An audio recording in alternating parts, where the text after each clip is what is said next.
Hello dear students, today I am going to continue chapter 6 part 2 of Elements of Accountancy Standard 11 Commerce, session number 2 of Conventions, Concepts, Assumptions and Principles of Accounting. In first session I started and gave the basic information of this chapter. With the help of that list, 14 different type of the concepts are there under that one in our syllabus. That means in whole syllabus 11 are there. Okay, 3 that is 12, 13 and 14 that is only for the concept, and under the 30% syllabus this whole chapter is there, no any deduction from this chapter. The reason is that all the things whatever or whichever there in the theory manner that is related to the principles. अब जहाँ सिद्धांत होते हैं उसको तो हम relate नहीं कर सकते. ऑन दैट बेसिस ये particular information one by one हम डिस्कस करेंगे. Let's start with the second one, consistency. पहला हमने देखा था going concern with the example, right. 6 different points were there related to the example and also some of the circumstances going concern नहीं चलता है. That is we can से ये assumptions जो हमने 3 या 4 ली थी वो एक एक्सेप्शन के तौर पर आपको याद रखनी है. Okay, now consistency in every business you know that consistency is at the top. तो यहाँ पर भी अब जब अकाउंट लिखते हैं तो वहाँ पर भी कंसिस्टेंसी का कॉन्सेप्ट ध्यान में रखना है. Let's see the principle of consistency suggest that while writing accounts और for preparing financial statements the same policies procedures and method should be followed every year. यानी आप जो भी लिख रहे हो हर ईयर जो भी वो सेम ही होना चाहिए. Okay, do not change your policy और प्रोसीजर और methods to writing down the particular accounts in financial statements, right. और वो तो हमने कंपनी एक्ट के हिसाब से जो कंपनी में करते हैं वो तो सेम ही रहता है, लेकिन उसको कंपलसरी फॉलो करना है. In other words policies procedures and methods followed while writing accounts or for preparing financial statements should be followed consistently year after year, not only for 2 year 3 year, year after year वो consistency रहनी चाहिए. It can also be stated that the consistency concept require that once an entity had decided on one accounting method, it should use the same method for all subsequent events. कोई भी घटना बनती है उस time पे हमने जो भी पर्टिकुलरली अकाउंटिंग मेथड स्टार्ट किए वो do not change that one, उसको चलाओ लंबे समय तक, उसको चलाओ, right. Subsequent events of the same type और periods unless there is a sound reason to change the same. यानी कोई परफेक्ट रीजन है चेंज करने का तो ही आपकी अकाउंटिंग मेथड या कुछ चेंज करो. ये मेथड किस में है कि वो नीचे बताता हूँ आपको, लेकिन उसको चेंज मत करो. ईयर बाय ईयर उसको सेम रहने दो, आगे जाने दो, आगे जाने दो, राइट. साउंड रीज़न है, परफेक्ट रीज़न है तो ही उसको चेंज करो. Accounts remain comparable only if consistency is maintain, right. अगर आप बारी बारी कुछ चेंज करते रहोगे एवरी ईयर तो you can't compare yourself with the other competitors और also with your past years, right. जो आपको कंपेरिजन करना है वो नहीं हो सकता. सो वो याद रखो. If consistency is not maintain in accounting the accounts में not remain comparable and can also mislead at times. इस साल मैंने कोई एक मेथड से अकाउंट बनाया, दूसरे साल पर कोई और मेथड से. एग्जांपल आएगा तो आपको इजीली मालूम पड़ जाएगा. तो मेरी भी कंसिस्टेंसी रही है कि नहीं बिजनेस में, यानी कि मेरे बिजनेस की, तो how I will compare, right. See the example, if stock is valued bye FIFO method. अब ये सिलेबस में नहीं है, पहले था FIFO, that is first in first out. जो गुड्स पहले बिजनेस में आता है रॉ मटेरियल के तौर पर आप प्रोड्यूस कर से वही फर्स्ट बिजनेस से बाहर जाएगा. ये एक मेथड थी, पहले उसके सम भी आते थे लेकिन अब नहीं है. लेकिन याद रखो ये FIFO method, first in first out, जो पहले आता है वो पहले जाता है. So the entity should follow the same method every year after year, means year after year as far as possible. तो जो ये मेथड है वही उसको फॉलो कर, क्योंकि उसके बाद दूसरा भी मेथड है LIFO, last in first out, तो वो भी ध्यान रखना है. तो ये याद रखो कि कौन सा मेथड आप फॉलो करो, तो ईयर बाय ईयर उसी मेथड को फॉलो करो, कोई चेंज ना आए. तो then you can easily compare. Okay, तो स्टॉक का ये है. If the method used for stock valuation is change every year the accounts do not remain comparable and the profit और loss position of different years में also indicate different position. Stock जो होता है आपके business में generally, अभी इसकी information आपके पास पूरी नहीं है, लेकिन स्टॉक्स में क्या होता है, stock every year unsold goods तो एंड ऑफ द ईयर पड़ा रहता है, वो नेक्स्ट ईयर पर हम ओपनिंग स्टॉक पर लेते हैं, क्लोजिंग एंड ओपनिंग स्टॉक. अच्छा, अब ये जो स्टॉक लिया जाता है वो मार्केट प्राइस से लिया जाए, राइट. उसको मार्केट प्राइस से लेना है या उसको जो आपने कॉस्ट प्राइस ली है उससे लेना है, तो उसकी एक मेथड डिसाइडेड है, राइट. वो फाइनेंशियल स्टेटमेंट में आप देखोगे विच एवर इज लेस, जो मार्केट प्राइस है और आपका कॉस्ट प्राइस है, उसमें से दोनों में से जो कम है वही प्राइस हम लेते हैं, राइट। वो उसका इन्फॉर्मेशन भी हमने लिया, राइट, थोड़ा बहुत एसेट रिलेटेड, तो ये स्टॉक भी ऐसा ही है, तो वो मेथड सेम रखो, राइट। और वो एज पर द रूल हमको वही लिखना है, विच एवर इज़ लेस, लेकिन उसको कंप्लीटली जाने दो, नहीं तो क्या होगा, अलग अलग ईयर में अलग अलग आपकी पोजीशन दिखेगी। Now consistency also required that such method should not be change frequently unless there is a compelling reason to do so. Zero पड़े तो उसको चेंज करो, लेकिन सी साउंड रीजन हो तो ही।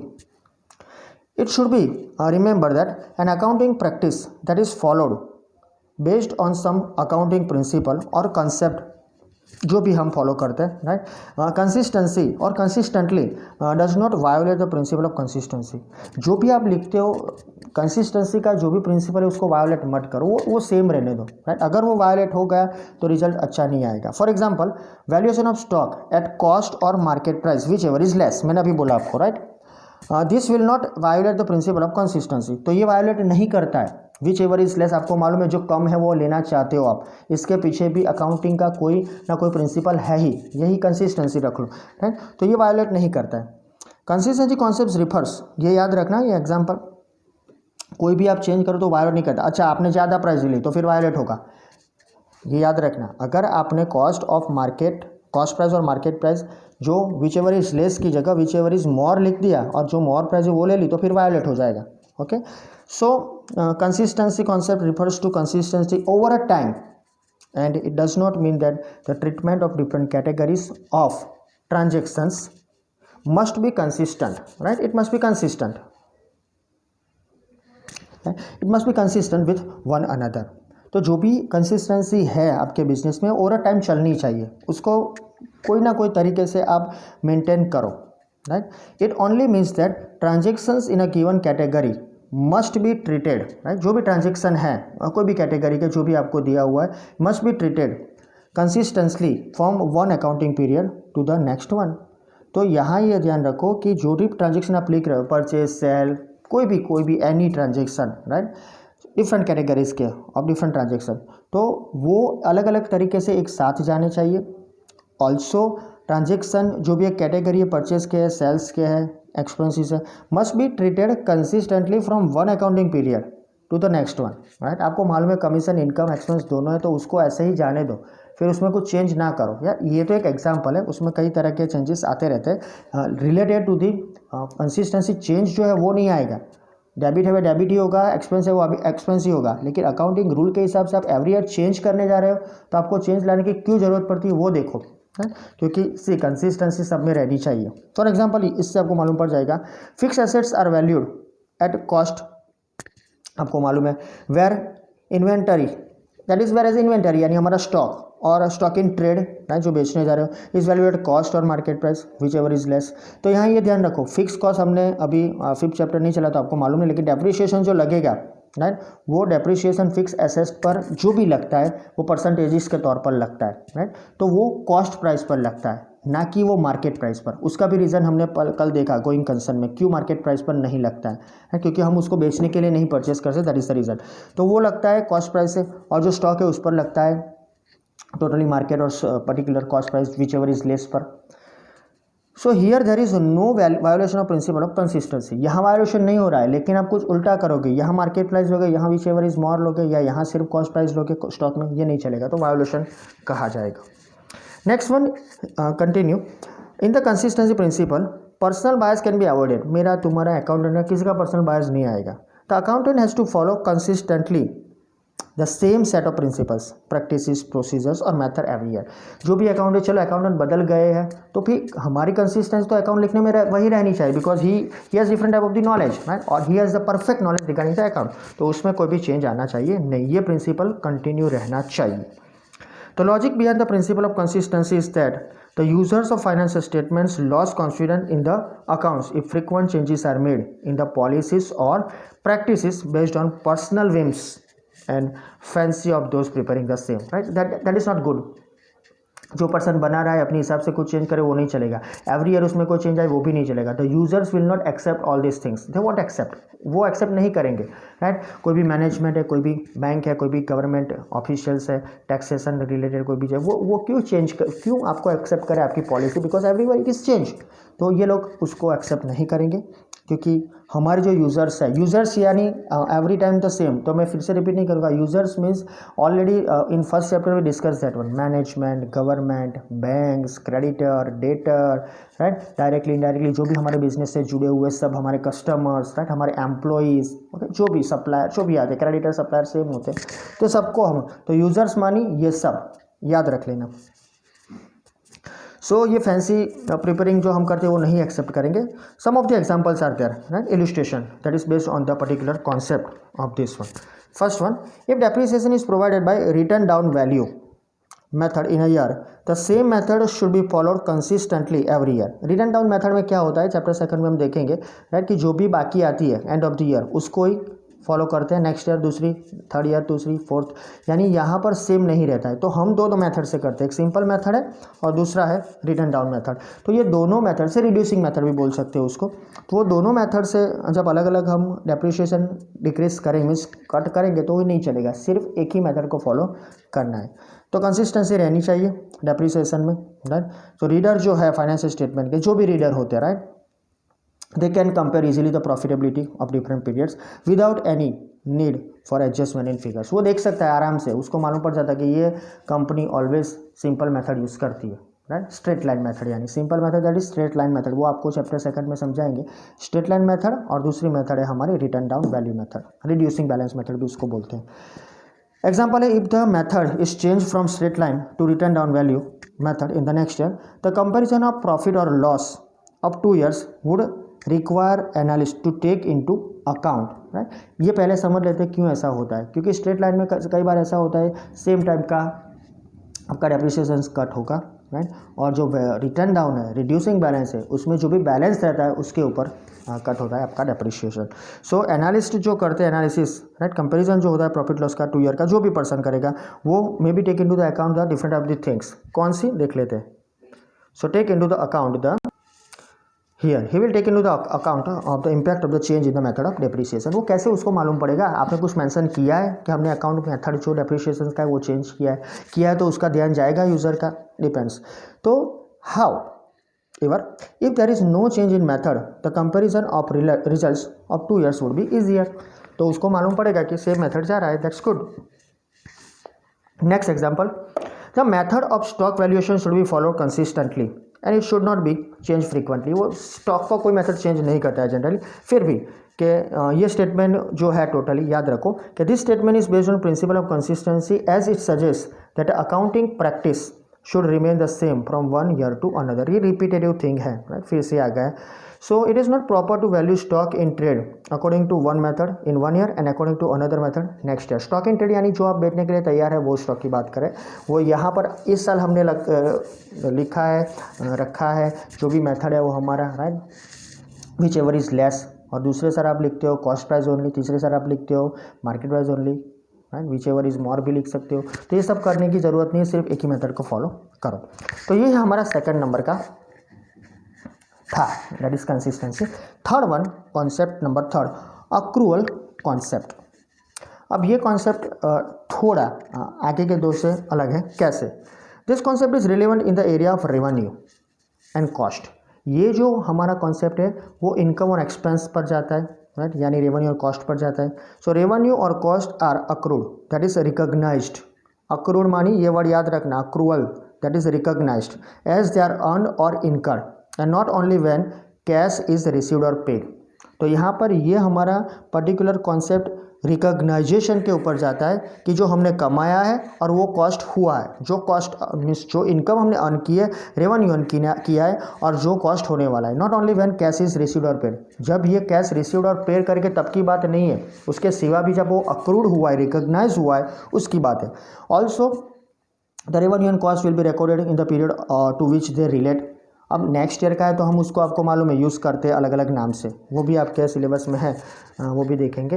लेकिन जब नेक्स्ट ईयर के लिए होता है तो प्रीपेड होता है, राइट, अभी पे नहीं किया है कोई भी एक्सपेंस हमने, राइट, तो हम उसको लिखते हैं आउटस्टैंडिंग। इनकम एडवांस में रिसीव की है, इनकम हमने अभी पे नहीं की है, इनकम हमने अभी रिसीव नहीं की है, एक्सपेंसेस पे नहीं किए। तो ये सब कुछ अगर दूसरे साल के लिए है और लास्ट ईयर का है और इस साल पर लिखना है तो उसके लिए भी वर्डिंग अलग अलग है, वो याद रखो। ओके, सो उसको जो पीरियड में हुआ है वही में उसी पीरियड में उसको लिखना है। So this concept implies that the revenue should be recognized and recorded in accounting as and when it is earned. तो जो भी इनकम होती है वो पहचानो, रिकॉग्नाइज करो, और अकाउंटिंग जो भी रिकॉर्ड करना है उसकी एंट्री जो भी करनी है जब वो हुआ है तभी करो, जब वो आप अर्न करते हो। और accrues irrespective of the time period और टाइम और पीरियड ऑफ द रिसिप्ट। કદાચ એવું પણ મને કે ફ્યુચરમાં તમને પૈસા મળવાના છે, કદાચ એવું પણ મને કે તમે ફ્યુચરમાં પૈસા पे करवाना છો। तो दैट इज़ द थिंग, वो जब भी होता है अकाउंटिंग, राइट, रिकॉर्डिंग, उस टाइम पे उसको लिखना, इसको रिकॉग्नाइज करना है। अगर वो रिकॉग्नाइज हो गया, वो इनकम एक्सपेंस है और हमको मालूम पड़ता है तो इट इज़ अर्न और it is accrued irrespective of the time और period. Okay, so similarly expense का भी ऐसा ही है, मैंने यहाँ पर ही बोल दिया कि should be expenses should be recognize and recorded. कोई भी एक्सपेंस समझ लो सैलरी है, उसको रिकॉग्नाइज कर सकते हो आपके किस साल का है, and it is recorded in the accounting as and when it is incurred. जब वो होता है तभी उसको लिखना है, irrespective of the period of payment thereof, है, जब उसका पेमेंट करेगा। रिस्पेक्टिवली हम देखते हैं तो हम क्या करते हैं, ऑलरेडी जो भी एक्सपेंसेस हो गए उसको ही लिखते हैं, है ना। तो एज पर दिस अक्रूवल उसको रिकॉग्नाइज हो गया तो उसको लिख दो। एग्जाम्पल के तौर पर आपको मालूम पड़ ही जाएगा। There are two systems of accounting, cash and accrual. On this spot you are paying the cash, right? Accrual, that means you will recognize. So in cash basis, the revenue is recognized only when cash is received. जब आपको पैसे मिलते हैं आप समझते हो कि commission received, brokerage received, dividend received, and expenses और cost are recognized only when cash is actually paid. Salary पे की, वेजेस पे किया, राइट, कोई भी एक इंश्योरेंस प्रीमियम कंपनी का पे किया। सो ये दोनों information related to the cash basis पर ही है। Okay, so only some professional like doctors, lawyers and chartered accountants follow cash system of accounting. ये तो सभी जगह पॉसिबल नहीं है ना, क्योंकि उनका काम ऐसा ही हर रोज का होता है, राइट, तो उनको कैश बेसिस पर ये सब कुछ मिलता है और कैश बेसिस पर ये सब कुछ करते हैं, राइट। तो for companies it is mandatory to follow accrual system of accounting. तो हम तो यही फॉलो करेंगे ना, हम थोड़ी ना डॉक्टर है, राइट। यानी कि हम जो अकाउंट लिखेंगे तब हम अकाउंट मोस्टली किसका लिखते हैं, राइट, सभी का। उसमें अगर ये लोग आ गए, तीन जो नाम दिए हमें प्रोफेशनल्स, तो उसके टाइम पर हमें ध्यान रखना पड़ेगा। लेकिन जब अब कंपनीज का आता है, हम कंपनीज की बात करते हैं, ज़्यादा उस पर ही फोकस करते हैं, तो they are mandatory, means companies for that accrual basis are complete accepted everywhere. So most of the enterprises follow accrual system in which revenue और कॉस्ट आर रिकॉग्नाइज्ड। तो ये याद रखना sentence, most of the enterprise follow this system for the revenue and expense that is or that are recognized as they are earned or incurred irrespective of whether cash is received or not। Recognize करो students, अगर recognize नहीं होता है तो फिर expense और जो भी कॉस्ट है और वो जो भी रेवेन्यू हो रिकॉग्नाइज नहीं हो तो फिर हम उसको नहीं लिखते। लेकिन रिकॉग्नाइज भी हो गया, पेड भी कर दिया है तो फिर कॉमन हो जाएगा, पेड किया है तो। लेकिन पेड नहीं किया है और रिकॉग्नाइज करना है तो फिर इसको याद रखना पड़ेगा, right? So in absence of any contrary information, it may be assumed that the accounts are maintained by accrual system। कोई भी आपको information नहीं है तो accrual system को आपको follow करना है। Next one, next information under accrual, the concept of accrual of revenue is similar to concept of realization of revenue, right? वो भी पीछे आएगा। और revenue recognition, okay? So revenue कैसे recognize करते हो उसके साथ ये जाएगा। It guides, this particular information will guide you about the point in time when revenue should be recognized or when revenue should be treated as realized। आपने उसको recognise कर लिया और कई बार ऐसा भी होता है कि वो ट्रीटेड हो जाता है कि it is realize. However accrual concept deals with the accrual of not only revenue but also that of cost. तो अक्रूवल एक अकेला नहीं जाता है, वो कॉस्ट को साथ भी लेके ही जाता है। Some of the illustrations are there here. First one, when goods are sold on credit to a customer, the revenue should be recognized in accounting when such goods are sold even though cash is not yet received for such sale। तो हमने goods बेचे हैं, समझ लो ये particular transaction से आपसे सीधी तरीके से मालूम पड़ जाएगा। हमने गुड्स बेचे क्रेडिटर के तौर पर, हाँ ऐसा ट्रेडर के तौर पर समझ लो, हम क्रेडिटर है सामने वाले के लिए, तो हमने कस्टमर को गुड्स बेचे तो रेवेन्यू तो हो गई, वो तो होने ही वाली इन फ्यूचर। तो ये रिकॉग्नाइज हो गया कि अकाउंटिंग है यहाँ पर और such goods are sold, cash हमने अभी रिसीव किया नहीं है। The logic in recognizing revenue in this case is that the person to whom the goods are sold has legally become liable to pay the value of the goods as agreed and hence this money will come at a future date. तो यहाँ पर तो हमें accept भी करना पड़ेगा कि I sold goods to mister X and mister X is good right in the particular time period and he will pay the money in future 101%। So हम तो विश्वास से चलता है ना, हमको ये सब कुछ जो भी इन्फॉर्मेशन अकाउंट की आती है, हम जो भी पास ऑन करते हैं राइट, जैसे कि मैंने कुछ एंट्री दे दी परचेज सेल की राइट, और जो भी रिकॉग्नाइज ट्रांजेक्शन होगा तो मुझे मालूम है पैसे पे करने वाले और पैसे मुझे मिलने वाले हैं। दैट इज द थिंग, हम ये सब कुछ हम ट्रस्ट के ऊपर जाते हैं और हमको पैसे मिलने ही वाले हैं, ऐसा हम समझ लेते हैं and money will come in future. So the amount that will be recognize as revenue is reasonably certain to be realized. तो हमने रिकॉग्नाइज कर लिया कि हमने पैसे मीन्स हमने कुछ बेचा है, उसके पैसे हमें मिलने वाले हैं। So therefore the revenue from this sale of goods will be recognized as and when the event of sale of goods had occurred। तो जब हमने सेलिंग किया तभी इसका अमाउंट हमको लिखना पड़ेगा, हम लिखते ही है ना, mister X is the receiver of the goods to sales, goods goes out and mister X to sales, तो इसको रिकॉग्नाइज कर लिया तो उसकी एंट्री हमने दे दी। ओके, तो जब ये अकर होता है, जब ये बनता है इवेंट, तभी हम इसको लिख देते हैं। So the accrual concept requires treating revenue as accrued when goods are sold irrespective of the period when cash is received. जब कैश आएगा तब के तब हम बात कर लेंगे, लेकिन यहाँ अक्रूवल कॉन्सेप्ट ये आपको बताया ट्रीट करने को कि revenue as accrued, revenue create हो चुकी है, रिकॉग्नाइज हो गई है when goods are sold irrespective of the period when cash is received. उसका हम वेट करेंगे, जब आएगा तब उसको कैश को डेबिट कर देंगे और name will be credited. Second one, salary, mostly salary payable for March 2016 will be treated as expense for the month of March. अभी देखो हमने सैलरी पे नहीं किया होता है, मार्च 2016 का सैलरी हो हम अप्रैल में पे करते हैं ना, जनरली आपको मालूम है right, last month salary paid in next month, ऐसा एडवांस में कोई नहीं देता है सैलरी राइट। तो 1 to 6 में, 1 to 10 में मोस्टली गवर्नमेंट के हिसाब से चलते हैं, तो 1 to 6 में सब, 1 to 5 में मोस्टली गवर्नमेंट तो लास्ट डेट पर ही हो जाता है, यानी फर्स्ट और सेकंड पर। तो ये सब कुछ जो होता है, तो सैलरी जो मार्च की है यानी वो तो हमें अप्रैल में पे करने वाले हैं ना, एज पर द रूल तो वो अप्रैल में ही पे होगी है, तो उसका एक्सपेंस तो मार्च में दिखा रहे हैं, even if it is paid in April 2016 right, because the benefit of service of employees taken in this month और in the particular month of the March, that's why it is written in March. भले ही अप्रैल में मिले, लेकिन वो recognise तो हो गई ना कि उसका जो एक्सपेंस हुआ है वो मार्च महीने के लिए था, बंदे ने काम किया है वो मार्च का किया, भले वो अप्रैल में सैलरी ले रहा है, तो उसकी एंट्री तो हमें देनी पड़ेगी because we are closing down the accounts in the March. So based on this concept, our concepts, the salary expense is incurred for March 16, it will be recorded in the period of which it relates। जहाँ पर वो लिखा जाना चाहिए वहीं वो लिखा जाएगा, फिर अप्रैल में थोड़ी लिखेंगे हम, हाँ भूल गए वस्तु लगे, ओके ऐसा नहीं होता है। So we have to pay that in April but write down और we have to give the entry in the March only. Next one, third, even though cash is received, advance received against sale of goods is not recorded as sales. Cash मिल गया है, advance पैसे भी मिल गए, sale of good is not recorded as sales until the goods are supplied against the advance. पैसे आपको उस एडवांस में मिल गए लेकिन आपने गुड्स नहीं दिया है, तो ये भी ध्यान रखो। This is because approval concept of accounting according to which revenue should be recognized and recorded in accounting as and when it is earned or it accrued irrespective of fact whether cash is received or not। पैसा आपको मिले या ना मिले, you will receive amount for that or not, you will pay the amount for that or not, but when that particular thing is happened तभी वो होगा। यानी अभी आपने सेल्स नहीं किया है तो उसकी एंट्री नहीं देनी है। हाँ, अगर सेल्स कर दिया हो एडवांस में और पैसे मिल गए हैं तो ठीक है राइट, तो एंट्री करो, लेकिन यहाँ पर आपने कुछ बेचा ही नहीं है, सिर्फ एडवांस में पैसे ले रहे हो, तो उसकी एंट्री आएगी नहीं, वो अक्रूड होगा तभी आएगी। If advance is received as the goods are not supplied right against the particular advance के सामने हमने कुछ अभी सप्लाई नहीं किया है right, revenue can not be said to accrue, revenue अभी जनरेट नहीं होती है क्योंकि हमने कुछ दिया ही नहीं। शायद ऐसा हो कि हम कुछ दे ही नहीं और एंट्री को रिवर्स करना पड़े, फिर तो ऐसा ना करो राइट। सो हमको पैसे भले ही मिल गए हो लेकिन एंट्री तभी होगी जब वो इवेंट अक्रूड होगी। Hence based on this particular accrual concept revenue will not be recognized when advance is received because the goods are yet to be supplied। तो यानी हम एडवांस में कुछ कर रहे हैं, पैसे ले रहे हैं, पैसे दे रहे हैं, तो उसकी हमको रिकॉग्नाइजेशन नहीं मिल रही है, तो अक्रूवल कॉन्सेप्ट के खिलाफ है राइट, जो भी टाइम पीरियड हो, लेकिन आगे का जो है वो याद रखना।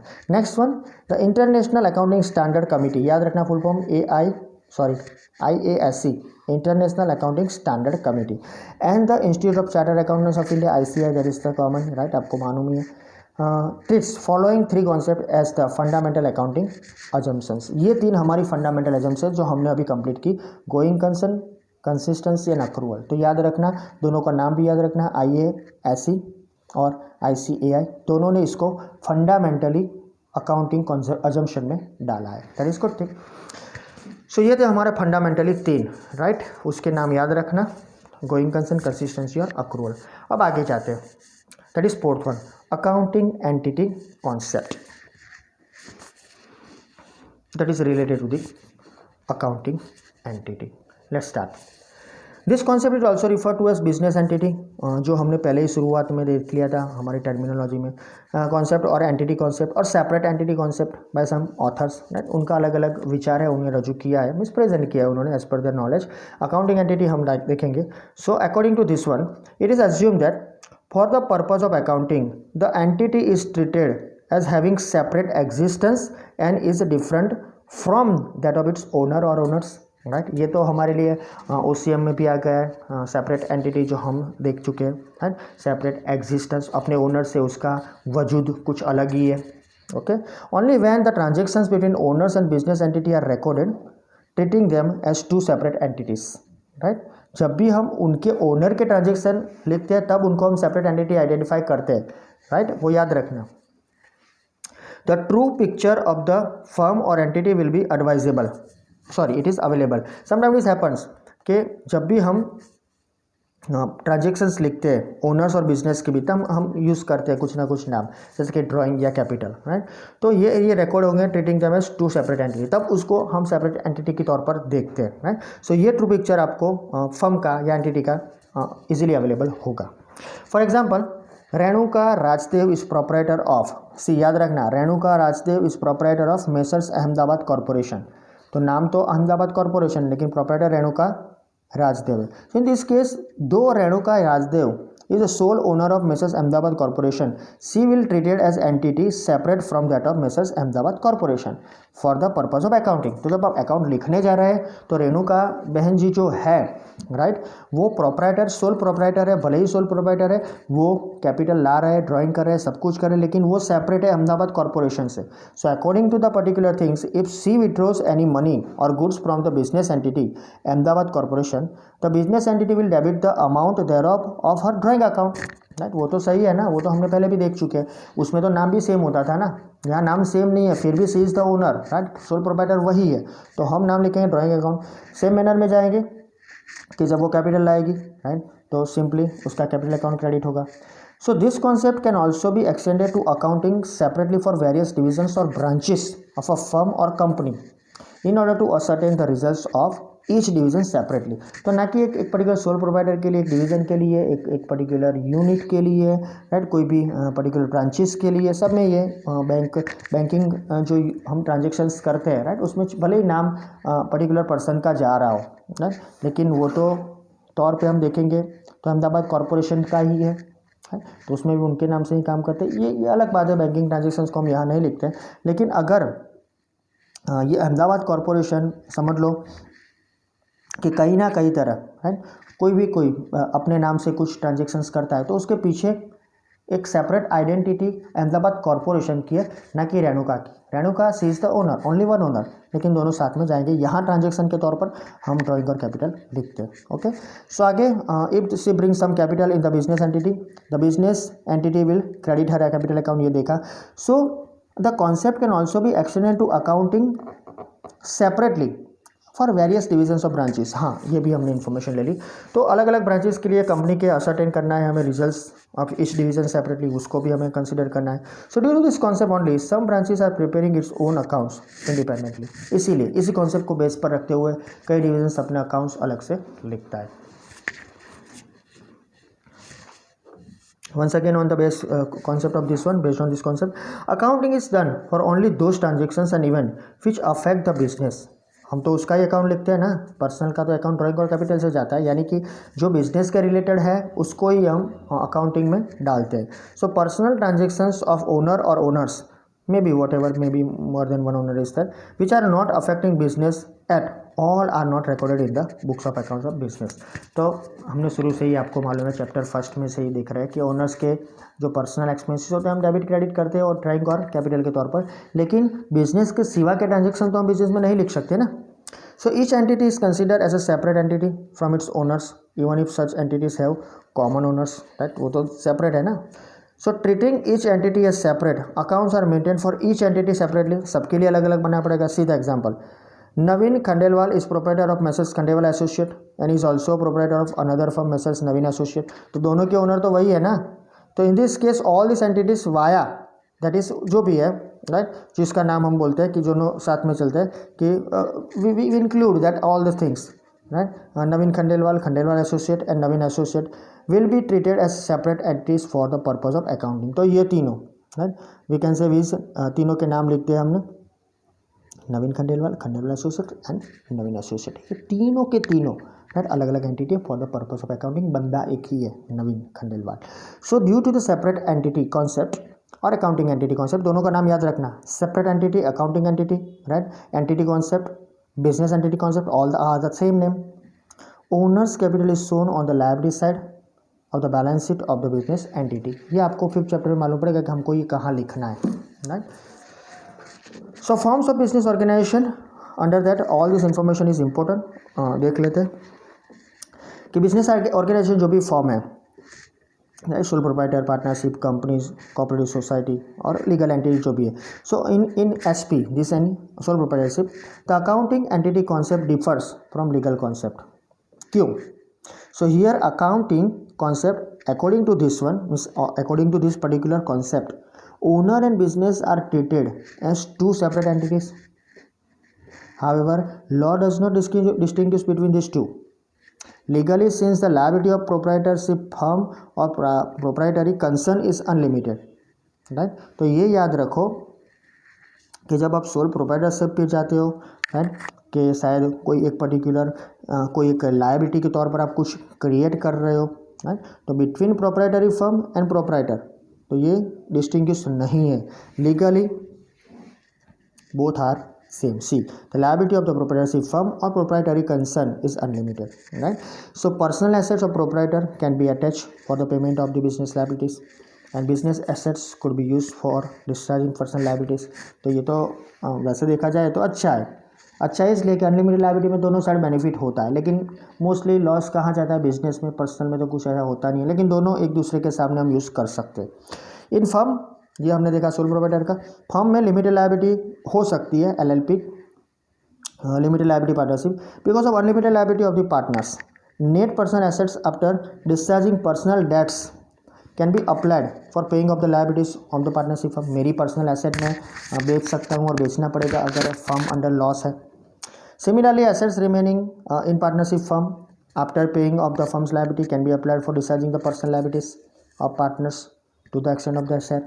यानी अब समझ लो कि सोल प्रोप्राइटर में कुछ बचा है, राइट, तो सब अपना पर्सनल कुछ पे करना है वो कर देगा। सेम फर्म में भी है, हम हमारी बिजनेस में लॉस गया है तो हम हमारी पर्सनल एसेट बेच सकते हैं और बेच के उसको पे कर सकते हैं। वैसे ही कुछ बचा है तो हम हमारे पर्सनल एक्सपेंसेस यानी पर्सनल डेट होता है वो भी पे कर सकते हैं, not only me but also all the partners, right.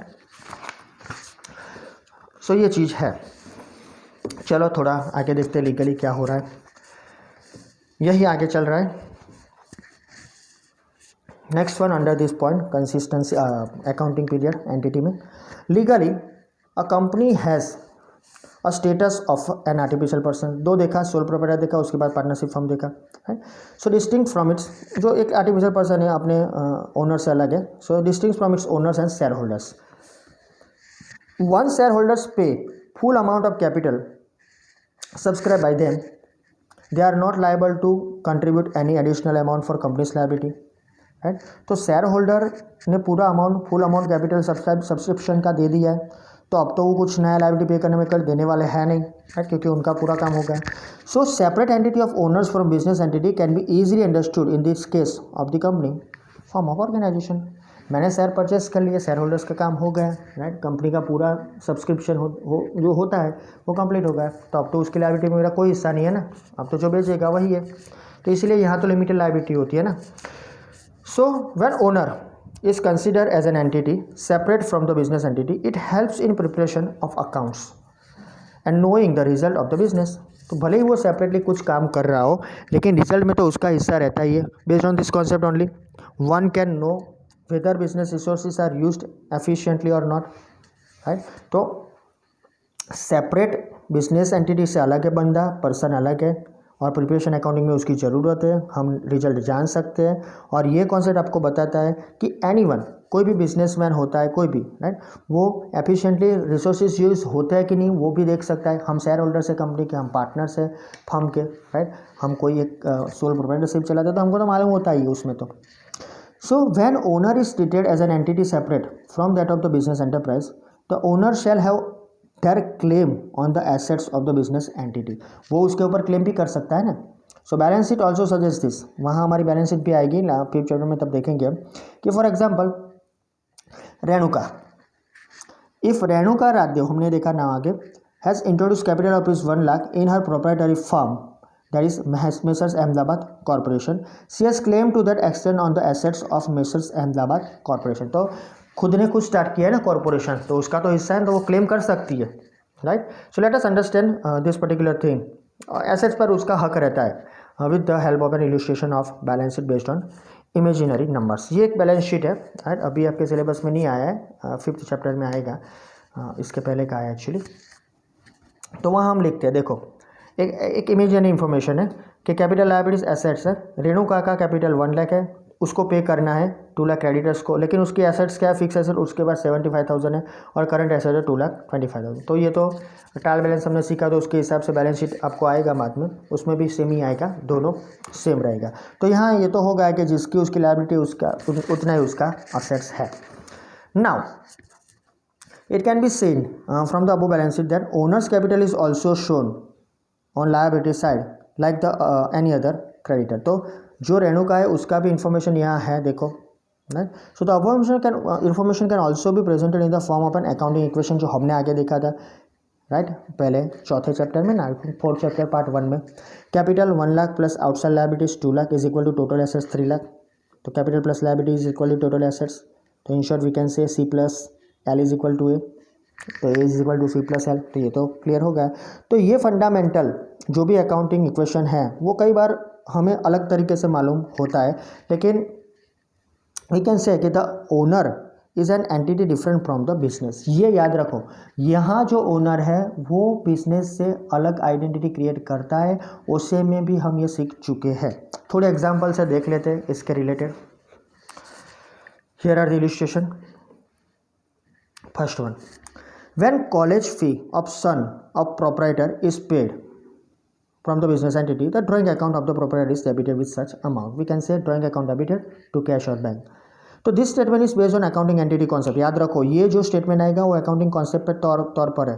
As though proprietor is sole owner of the business enterprise, for the purpose of accounting owner and business are treated to separate identities, दो अलग अलग है. Hence if proprietor withdraws some money from the business for personal use, the business will debit such amount to proprietor's drawing account, right. अगर हम business बड़ा रखते हैं तभी की बात है.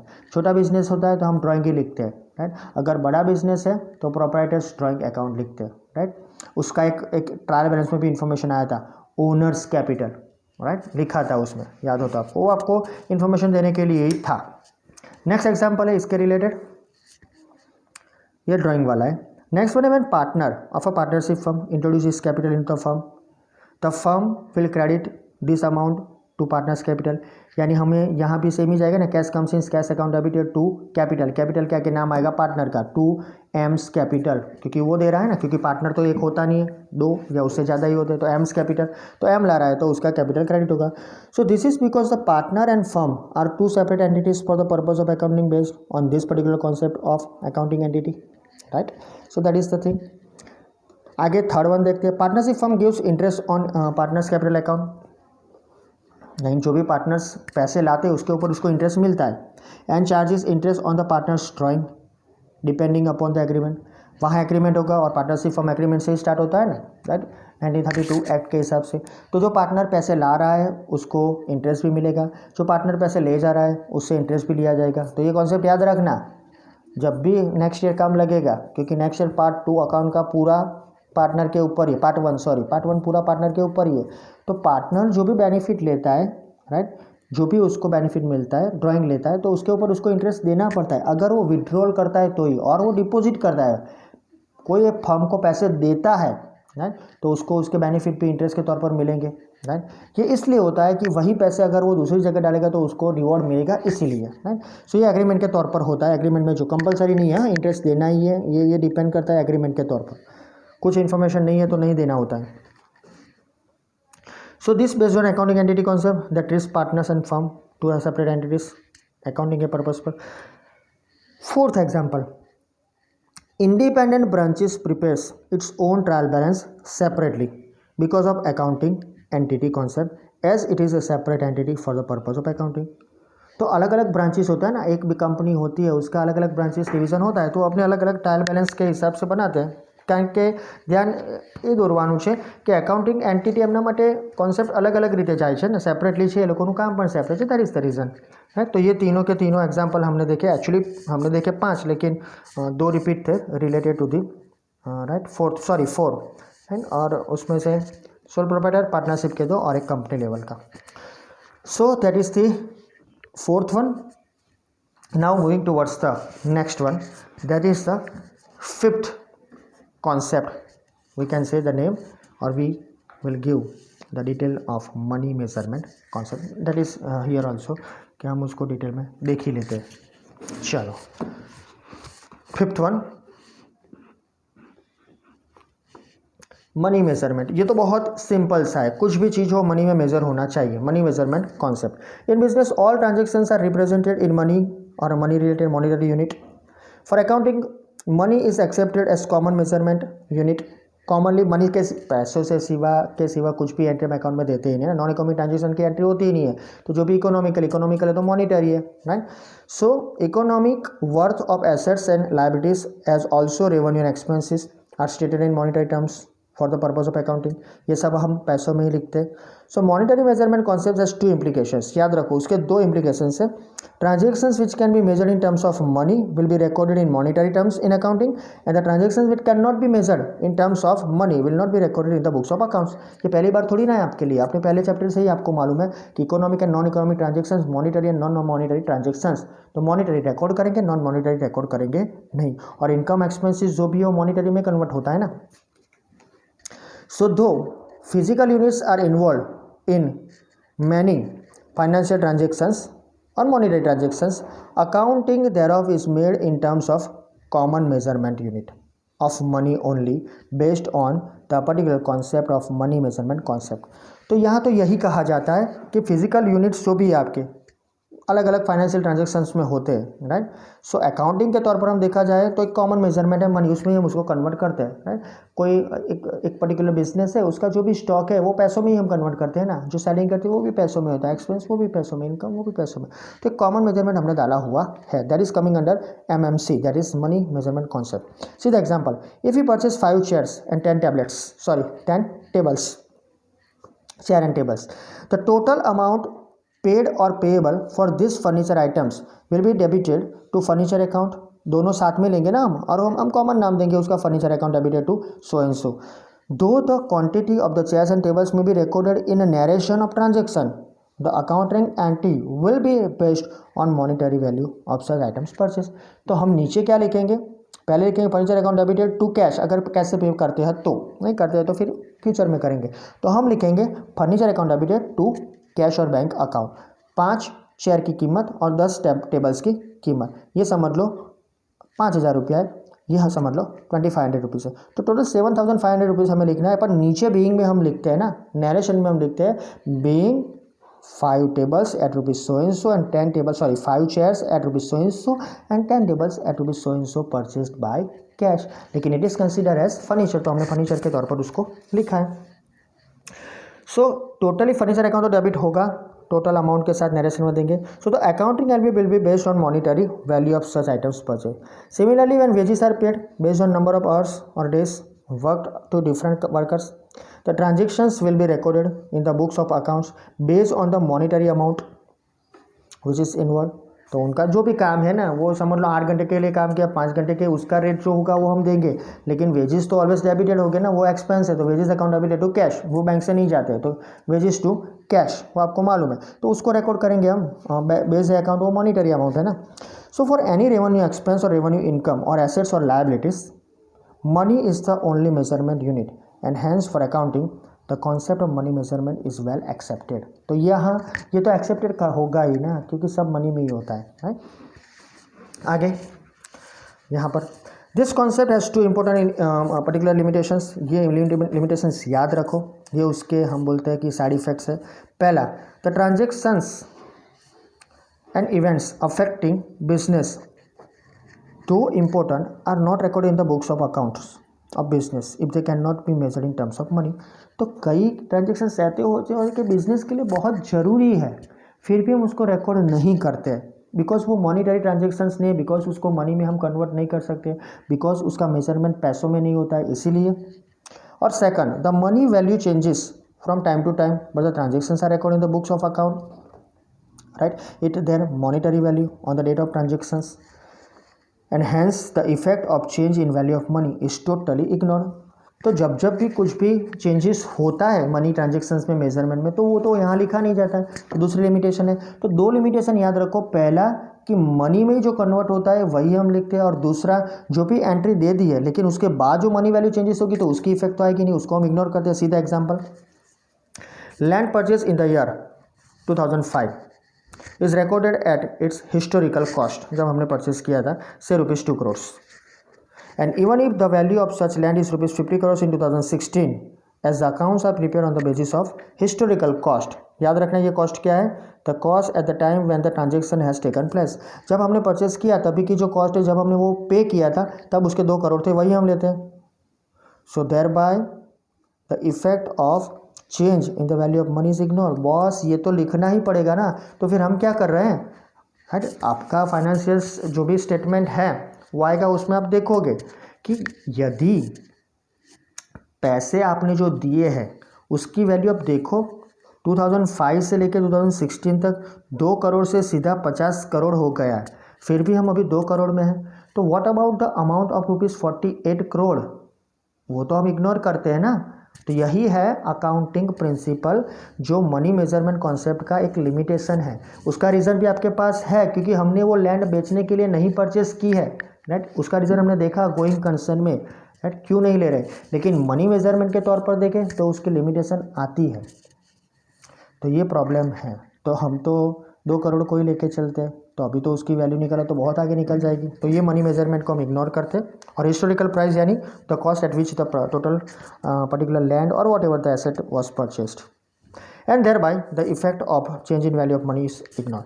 ये देखा। So despite this limitations, money measurement concept is generally accepted accounting principle as not following this concept may result into more grave issues और problems than this limitations, right? तो इसको हम साइड पर निकाल देते हो। Everywhere this concept is very well accepted, right? Generally accepted में भी सबको डाल ही दिया है, तो फिर वी कैन से कि ये एक लिस्ट में है जनरली एक्सेप्टेड अकाउंटिंग प्रिंसिपल के ही। ओके, सो मोर ग्रेव इश्यूज में भी प्रॉब्लम्स विल अराइज अगर हम पूरी ध्यान से देखें तो।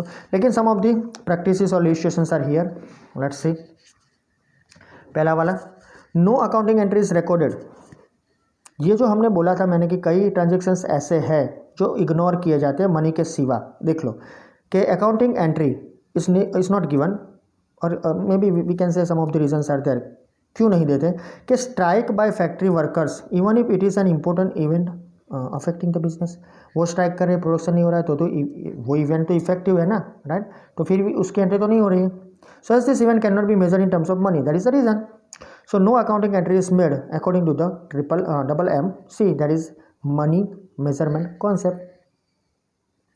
उसकी एंट्री नहीं हो रही है, ठीक है। चलो नेक्स्ट वन, ये तो इग्नोर हो ही रहा है, सही बात है। Second one, no accounting entry is recorded in the books of account for the resignation of a competent and efficient production manager that may adversely affect the production। अरे एक पर्सन है जो बहुत सा प्रोडक्शन बढ़ा रहा है, रॉ मटेरियल को प्रॉपर वे में यूज़ करता है, एफिशिएंटली काम कर रहा है, वो रेजिग्नेशन दे रहा है, तो उसका तो कोई वैल्यू हो नहीं रहा है, तो उसकी इफेक्ट क्या होगी फ्यूचर में हमें मालूम नहीं है। उसकी इफेक्ट शायद ऐसी भी हो कि हमारा प्रॉफिट कम हो जाए, फिर वो मनी में होगा, लेकिन अभी इसकी जो एग्जिट हो रही है वो मनी में नहीं है, मीन्स उसको हम मेजर नहीं कर सकते, तो उसकी एंट्री नहीं हो रही है। So here as this event can not be measure in terms of money, no accounting entry is been given और made under that MMC, right, money measurement concept. Third one, instead of recording a physical quantity of goods sold, the sales will be recorded at monetary value of such goods, right? तो जो भी हमने goods बेचा है, recording physical quantity of goods जो भी हम sold करते हैं, तो sales will be recorded money के हिसाब से हम जाते हैं ना, मल्टीप्लाई करके जो आता है वो, राइट, कि 10 रुपीज़ इंटू 100 यूनिट्स, तो जो भी अमाउंट आएगा 100 यूनिट्स का, राइट, ₹10 है तो उसके हिसाब से 1000 रुपीज़ हमें मिलने वाला है। So this is based on monetary measurement concept. As for the purpose of accounting, money is accepted as common measurement unit. That is the reason, पैसों को हमने एक कॉमन मेजरमेंट के हिसाब से लिया है और अकाउंटिंग उसके हिसाब से चलता है। तो फिर ये 2-4 जो भी प्रॉब्लम्स है, राइट, उसको हमें इश्यूज नहीं बनाकर इग्नोर करना चाहिए, लिमिटेशंस को साइड करना चाहिए, और जो मनी मेजरमेंट कॉन्सेप्ट है उसको एक्सेप्ट करके आगे चलना चाहिए। यही थिंग है, लेकिन लिमिटेशंस याद रखो, right, that is the thing. So this is the information of money measurement concept. So simply मैं कहना चाहूँगा कि ये जो 5 कॉन्सेप्ट आपने देखे शुरुआत से अभी तक, वो कई चीज़ कह जाते हैं, ऐसे भी और 6 भी कॉन्सेप्ट है दूसरे, वो भी हम देखेंगे नेक्स्ट सेशन में। आज के लिए बस इतना ही। Thank you very much.